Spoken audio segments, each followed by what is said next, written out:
Hi friends, welcome to talents of house wife channel. ఈరోజు నేను అన్ని టిఫిన్స్కి సరిపోయేలాగా పల్లీ చట్నీ ఎలా చేయాలో చూపిస్తాను. ఫస్ట్గా మనం చేయాలనుకున్న చట్నీ క్వాంటిటీని బట్టి పల్లీలు సగము, పప్పులు సగం తీసుకోవాలి.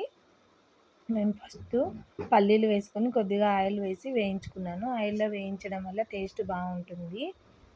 అలాగే పచ్చిమిర్చి తగినన్ని తీసుకొని వేయించుకోవాలి. అందులోనే హాఫ్ పప్పులు వేసుకోవాలి. బాగా వేగిన తర్వాత మిక్సీ జార్లోకి తీసుకొని అందులోకి తగినంత సాల్టు, అలాగే కొద్దిగా చింతపండు, 2 తెల్లవాయ రెబ్బలు వేసుకోవాలి. హాఫ్ ఆనియన్ వేసుకోవాలి.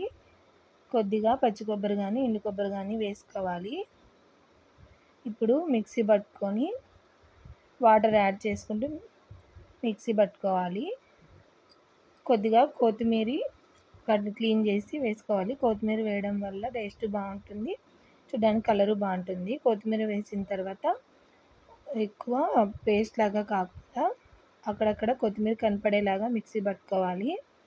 ఇప్పుడు చట్నీని బౌల్లోకి తీసుకొని పోపు వేసుకోవాలి. కొద్దిగా ఆయిల్, ఆవాలు, జీలకర్ర, కరివేపాకు వేసుకొని చట్నీలోకి వేసుకోవాలి. చట్నీ రెడీ అయిపోయింది. చాలా టేస్ట్గా ఉంటుంది, సింపుల్గా ఈజీగా అయిపోతుంది.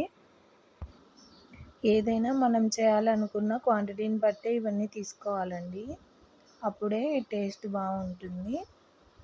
ఇప్పుడు దోశ ఎలా వేయాలో చూపిస్తాను. నేను దోశపిండి ఆల్రెడీ ముందు రోజే మిక్సీ పట్టి పెట్టుకున్నాను. పొద్దున్నేకి పిండి బాగా పొంగుతుంది. అలా పొంగిన పిండితోనే దోశ వేసుకోవాలి. బాగా ఈజీగా వచ్చేస్తుంది అతుక్కోకుండా.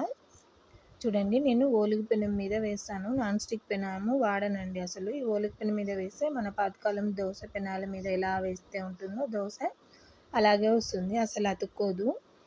అందుకనే నేను ఎప్పుడు ఓలుగు పెనం మీదనే వేసుకుంటాను.